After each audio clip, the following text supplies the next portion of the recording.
الأربعاء 11/11/2020 نعلن کەمپی وەن لە شاری خانەقین داخرا کە ئاوارەکانی سنووری دیالی تێدا نیشتەجێبوون.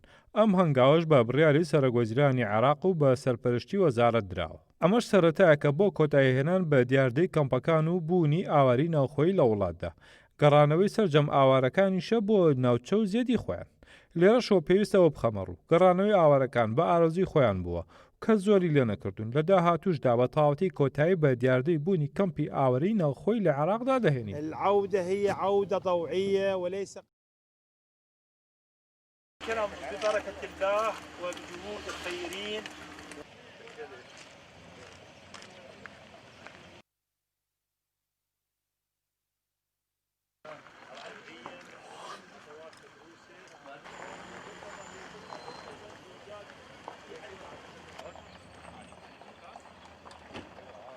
Let's start.